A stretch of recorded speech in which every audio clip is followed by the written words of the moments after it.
जी, अस्सलाम वालेकुम dear students, I am professor Rameez Ali. I am here to teach class 9th physics.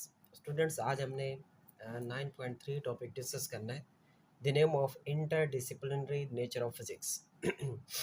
अच्छा जी, interdiscipline nature of physics का क्या मतलब है कि अच्छा इसका जो मतलब होता है ना, इंटरडिसिप्लिनरी का मतलब होता है बैनुल-अक़वामी, ठीक है ना? हाई लेवल पर, मतलब कि हाई लेवल पर भी आपकी जो फिज़िक्स है, उसकी जो ब्रांचेज़ हैं, वो यूज़ हो रही हैं डेली लाइफ़ के अंदर, ठीक है?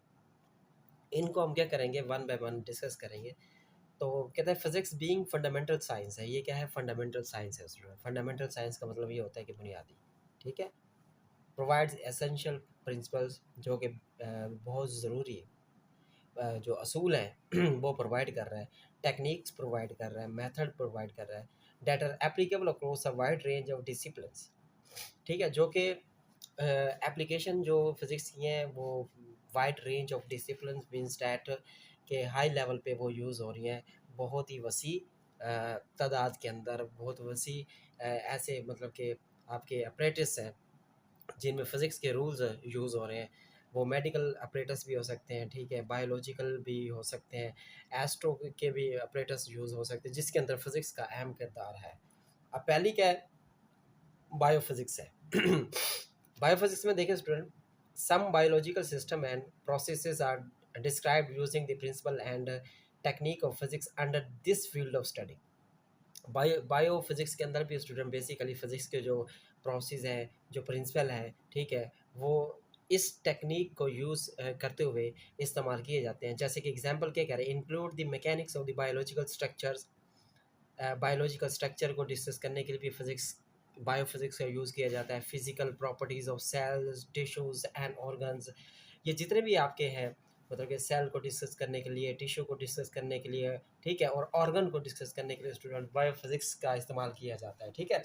जैसे आपको पता है कि जो एंडोस्कोपी की जाती है, ठीक है? अब एंडोस्कोपी की जाती है, सिटोस्कोपी, ये जितने भी मेथड हैं स्टूडेंट्स, ये फिज़िक्स के लॉज़ पर इनके डिवाइसेस बने हुए हैं, ठीक है? जिनकी बिना पर यूज़ किए जाते हैं, ठीक है? उसके बाद है मेडिकल फिज़िक्स है, ठीक है? बायोफिज़िक्स और मेडिकल फिज़िक्स में थोड़ा डिफरेंट है।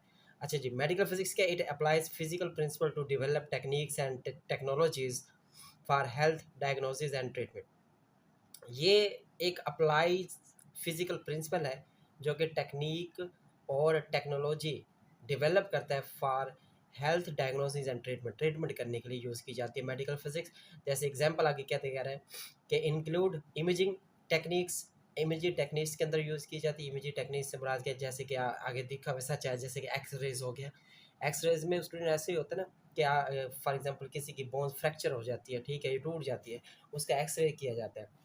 और जो एक्सरेज़ होती है वो बेसिकली इमेज बना रही होती है कि जो आपकी हड्डी है वो कितनी टूटी है या फ्रैक्चर हो गई है, ठीक है? अल्ट्रासाउंड अल्ट्रासाउंड के अंदर भी यूज़ की जाती है मेडिकल फिज़िक्स। एमआरआई, ठीक है, एमआरआई आप देख सकते हैं, मैग्नेटिक रेजोनेंस इमेजिंग है। यहाँ इंसान को लिटाया जाता है और इस ये जो एक मशीन है इसके अंदर भेजा जाता है, एमआरआई की जाती है। तो एमआरआई एक ऐसे टेस्ट होता है जिसमें इंसान के पूरे जिस्म को डायग्नोज किया जाता है कि कौन सी उसको बीमारी है, कौन सी बीमारी नहीं है। एंड सिटी स्कैन भी इसी तरह से होता है, ठीक है? सिटी का मतलब क्या है? कंप्यूटेड टोमोग्राफी, ठीक है?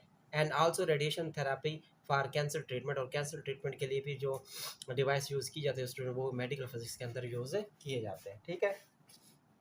अच्छा जी, नेक्स्ट क्या है? एस्ट्रोफिजिक्स, ये हमने लास्ट टाइम भी डिस्कस किया था student. It deals with the physics physical properties and process of celestial bodies and phenomena.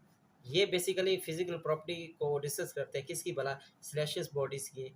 अब सेलेशियस बॉडीज के अंदर क्या आ जाता है? For example the interaction between the matter energy in space to understand the universe as whole.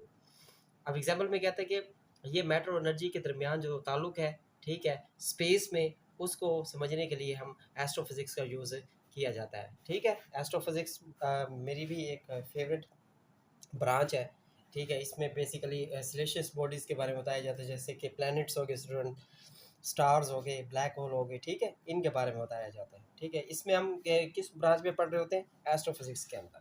अच्छा जी, next है इसकी जो है जियो फिजिक्स है स्टूडेंट्स। अब जियो फिजिक्स को डिस्कस कर लेते हैं। It applies physical principle to the study of internal structure of the earth. its magnetic and gravitation field, seismic activity, earthquake, volcanoes. Geophysics के अंदर स्टूडेंट हम पढ़ते हैं कि ज़मीन के इंटरनल स्ट्रक्चर के बारे में पढ़ते हैं कि ज़मीन कितनी गहरी है, हम कितना इसे मतलब कि गहरा खोदे पानी निकल आएगा, कितना और ज़्यादा खोदे अच्छा पानी निकल आ जाएगा, ठीक है। ये हमें कैसे पता चलता है, हम जियोफिजिक्स को स्टडी कर रहे होते हैं, ठीक है। उसके बाद अर्थ की जो basically magnetic and gravitation field है उसके बारे में पढ़ा जाता है। सिस्मिक एक्टिविटी जैसे कि ज़लज़ले वगैरह आते हैं, जैसे वोल्कान आतिशफ़िशा फटते हैं पहाड़ वगैरह, ठीक है। तो ज़मीन बेसिकली वाइब्रेट होती है, उसकी वजह से क्या होता है कि आतिशफ़िशा जो पहाड़ हैं वो फटते हैं, ठीक है, फिर ज़लज़ला आता है। तो ये सारा जितना भी स्टडी है ये जियोफिज़िक्स के अंदर की जाती है, ठीक है। अच्छा जी उसके बाद लास्ट पे 2 हैं, इसे भी हम डिस्कस करते हैं। क्लाइमेट फिज़िक्स किसे कहते हैं? Include the study of physical process in environment including atmospheric dynamics, climate change and the weather condition. Climate physics नाम से ज़ाहिर है मौसमों के बारे में पढ़ा जाता है, मौसम जैसे तब्दील होते हैं, या फिर एटमॉस्फेरिक डायनामिक्स का मतलब क्या होता है कि हवा का जो प्रेशर है वो कैसे चेंज होता है, क्लाइमेट चेंज कैसे होते हैं, वेदर कंडीशन के बारे में क्लाइमेट फिजिक्स को डिस्कस किया जाता है। अब ये जो मौसमियात वाले होते हैं, मौसमियात वाले जो होते हैं बेसिकली कैसे बता रहे होते हैं कि आज बारिश आ जाएगी, आज तूफ़ान आने का चांसेस है, ठीक है, आज ज़्यादा गर्मी पड़ेगी या ज़्यादा सर्दी होगी। बेसिकली वो स्टडी कर रहे होते हैं क्लाइमेट फिज़िक्स पर, जो कि हमें वो बता रहे होते हैं, ठीक है। अब डायग्राम के अंदर देख रहे हैं, अब ये क्या है, ये टोर्नेडो। टोर्नेडो ये आप देखते हैं, ये जो बहुत ज़्यादा आंधी आती है तो एक सर्कल बन जाता है, ठीक है, उसको क्या कहते हैं, टोर्नेडो कहते हैं। अच्छा जी, लास्ट पे 6 है कंप्यूटेशन फिजिक्स। इसे कंप्यूटेशन भी फिजिक्स कहते हैं, इसे कंप्यूटेशनल फिजिक्स भी कहते हैं। ए एल आगे लगा देंगे तो कंप्यूटेशनल फिजिक्स हो गया। अच्छा, इसमें क्या होता है, it is about the use of computational techniques, ये लिखा हुआ है ना, computational techniques and method to solve the complex physical problem.